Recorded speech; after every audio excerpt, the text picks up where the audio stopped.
Takže zdravím vás pri novom videu. Dnes si ukážeme rozborku spúšťového mechanizmu na civilnom klone Soundpalozor 58, a to konkrétne MK67 od STV Group AS z Česka. V tejto rozborke budeme v podstate potrebovať len imbusový kľúč a nejaký priebojník alebo ihlu, ktorá je v komplekte čistenia k 58. Takže začneme nejakými základnými rozpoznávacími prvkami medzi touto civilnou verziou a armádnou 58. Tak okrem rozdielnych značení je to hlavne iný spôsob frezovania ramu zbrane, ktorý je vlastne novovýroba. Ako môžete vidieť, na tejto strane je hlavne vyfrezovaná táto plocha na základný kameň k bočnej montáži na optiku. Z tejto strany, ak si porovnáte fotky alebo máte doma originálnu 58, tak taktiež je vidno iné frezovanie, zjednodušené, a poistka, respektíve prepínač streľby sa dá dať iba do polohy odistené jednotlivo a zaistené. Farbu si nevšimajte, pôvodné STVčkové bývajú čierne, ja ju mám akurát už súkromne strieknutú do zelena. Teraz si pozrieme rozdiel v spúšťovom mechanizme.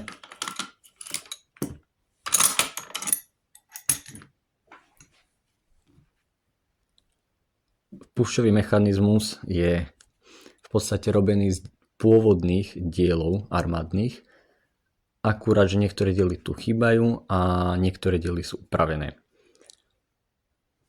Ako hlavný prvok je zmenené frézovanie a samotné osadenie, kde ten spúšťový mechanizmus je uložený.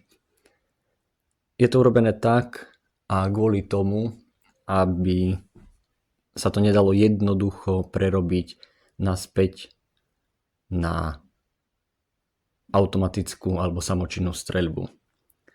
V podstate je nemožné bez nejakých hĺbších úprav sem umiestniť pôvodný spúšťový mechanizmus, ktorý umožňuje streľbu dávkou. Rozborku samotného spúšťového mechanizmu začneme tak, že potrebujeme vyskrutkovať tieto dva poistné šroby, červíky. Následne budeme môcť vytlačiť tieto dva kolíky.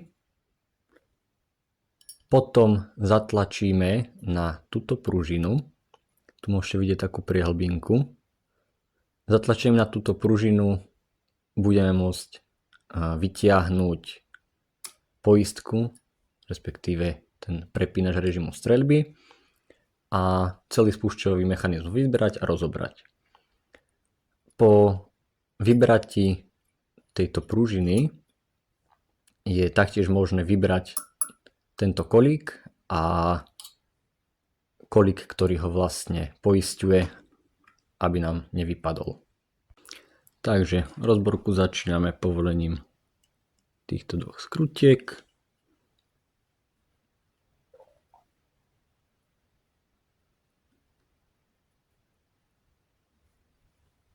Treba dávať pozor, sú veľmi maličké. Tak, teraz predná.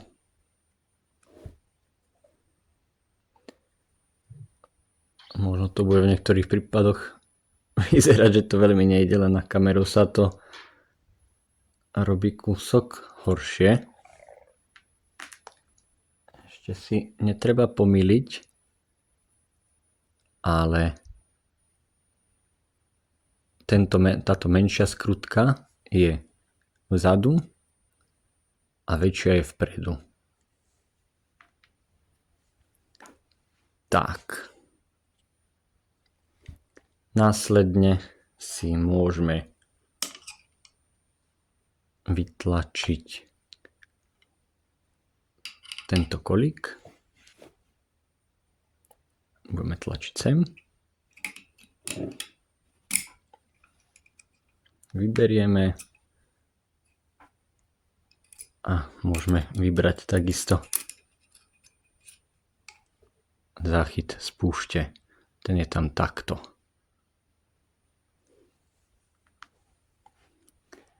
Teraz, aby sme vyťahli poistku, dáme si ju do polohy zaistené. Budeme tlačiť na túto pružinu do tej jamky a tlačiť poistku von. Takže tak.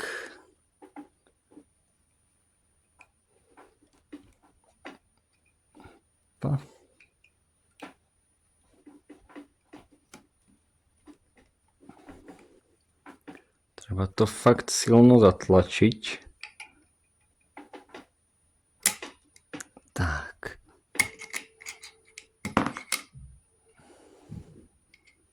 Tak, aj von. Takže v podstate len veľmi silno zatlačiť na túto pružinu. Sem.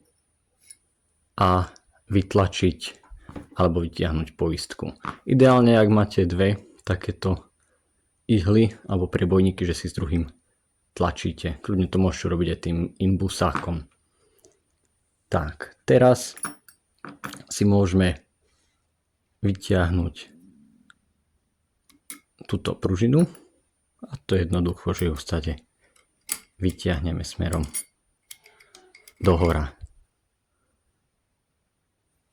Tak.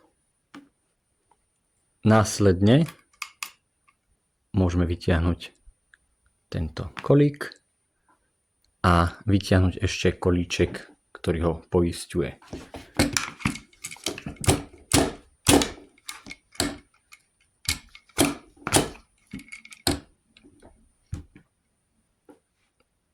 Tu je ten poistný kolík. Ako vidíte, je obojstranný, takže sa môže založiť aj tak, aj naopak. Teraz si vyberieme samotnú spúšť s ťahlom spúšte. Čiže vytlačíme tento kolík. Hop. Inak predný a zadný kolík sú absolútne rovnaké a vzájomne zameniteľné. Takže sa nemusíte bať, keď ich pomiešate. Tak. A teraz si vyberieme spúšť s ťahlom spúšte.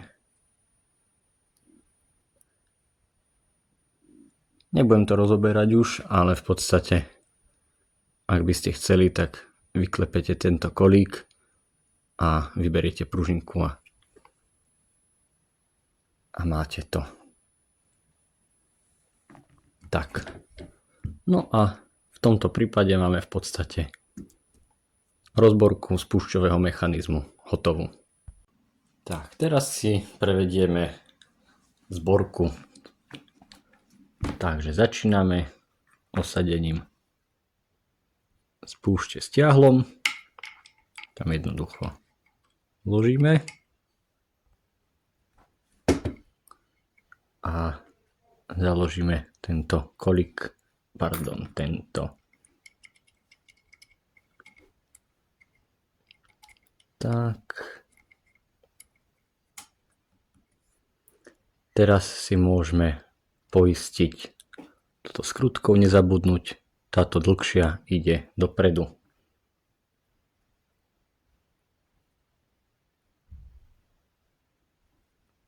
Tak.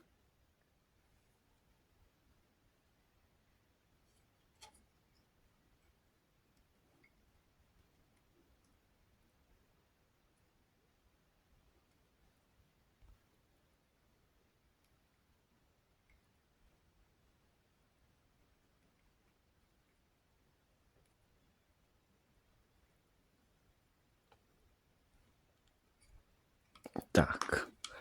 Spúšť máme osadenú a poistenú. Teraz si založíme toto pero, túto pružinu a to takto.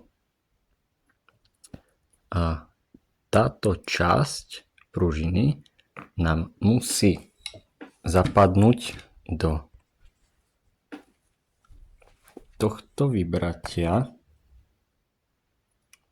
tam dovnútra. Moc to nevidno na kamere. Tam dole.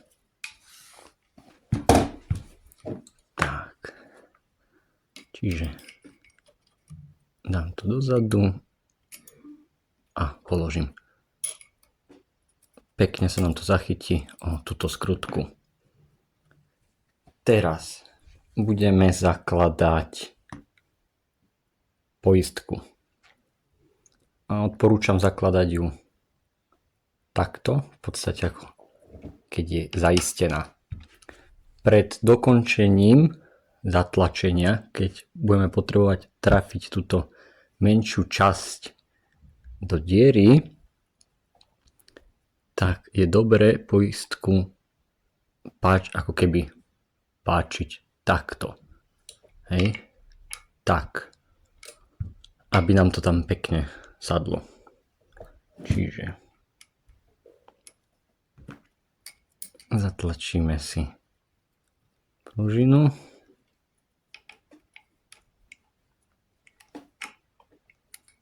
Tak.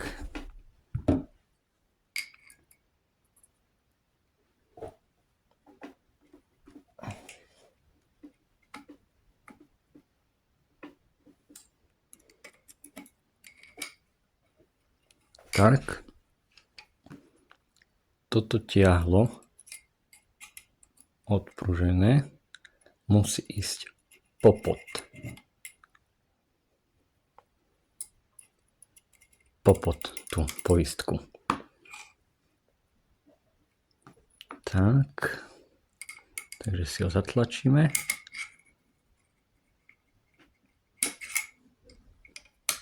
Opa.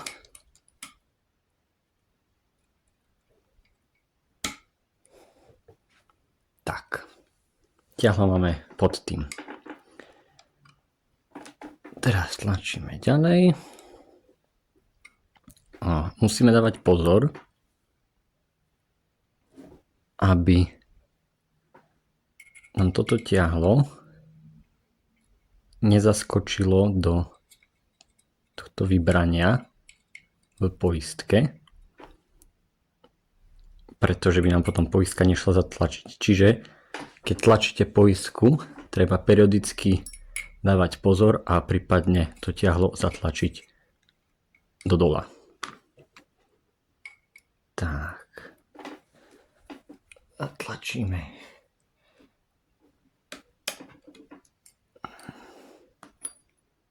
Tak.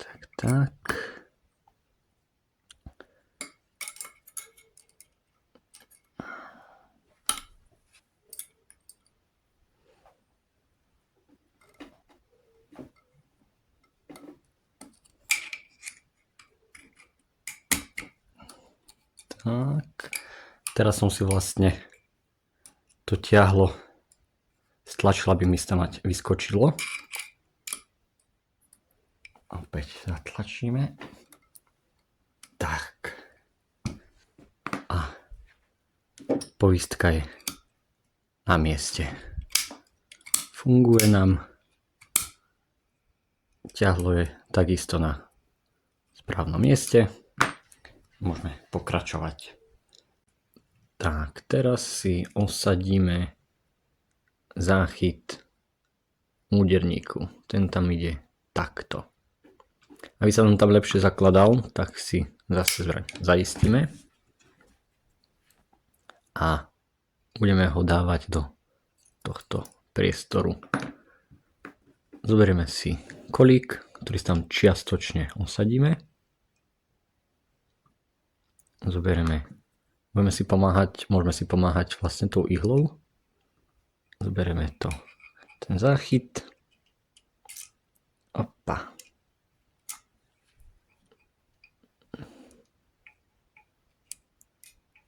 Tak.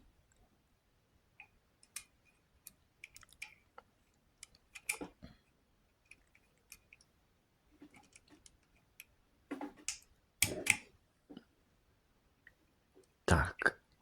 A zatlačíme kolík. Ak nám kolík nejde zatlačiť, tak vlastne na ten záchyt si z vrchu kúsok pritlačíme, aby nám to vošlo do dierky. A netreba zabúdať, že záchyt, tento výstupok na záchyte musí byť nad touto pružinou.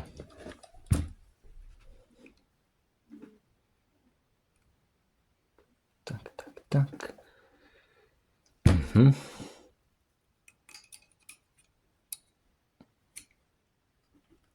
No poď. Tak, ešte sok.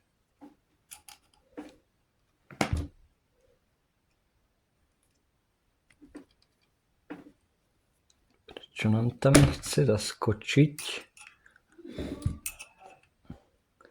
Samozrejme, že na kameru to vždycky nejde tak ako bežne.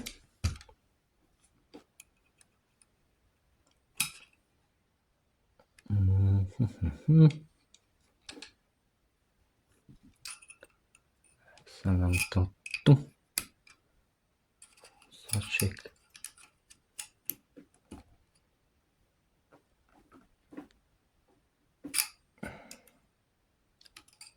nám to tu protestuje. Tak, konečne. Treba to tam len pekne trafiť v podstate na tú dierku. Chce sa s tým pohrať, aj buď toho zatlačiť kúsok dole, dozadu a podobne.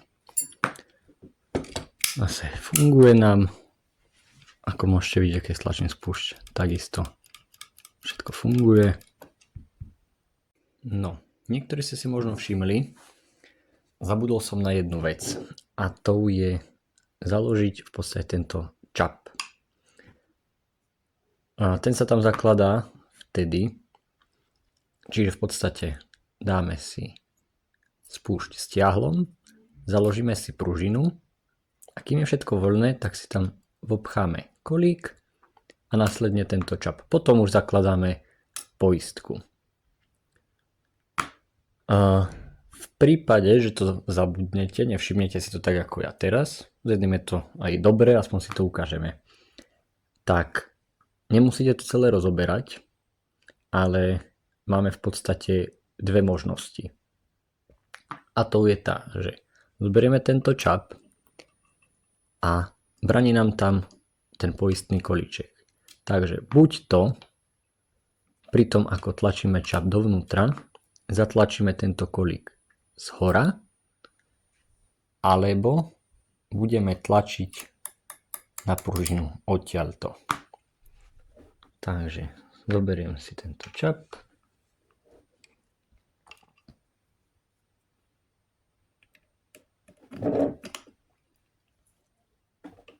A zatlačím na kolík. Tak, a je to urobené. Čiže jednoduchšie je to urobiť tou cestou, že ho tam iba hodíte a pekne ľahko vám tam zajde, ale kľudne to môžete urobiť aj takto nakoniec, že buď zatlačíte ten čap, ako hovorím, alebo proste tú pružinu. Ešte nezabudneme na poistnú skrutku. Tak. Sú veľmi malé. Treba dávať pozor, aby nám to tam niekde nespadlo. Tak. Poistíme si to.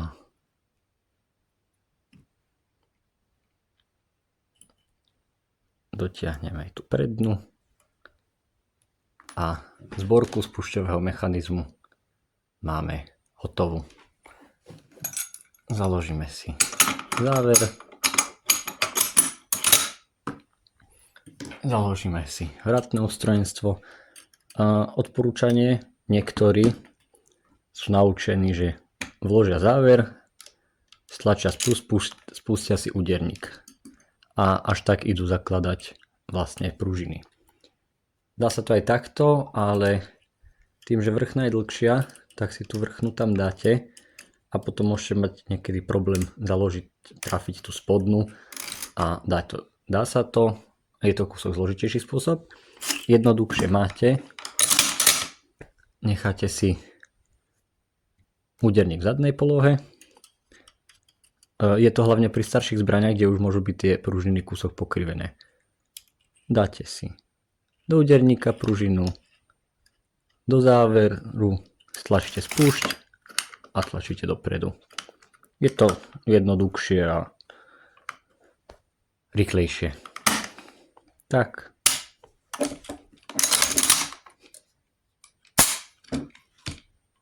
A zborka je hotová. Tak ja vám ďakujem za pozornosť. Dúfam, že sa vám video bude páčiť. Niektorým možno pomôže a vidíme sa na budúce.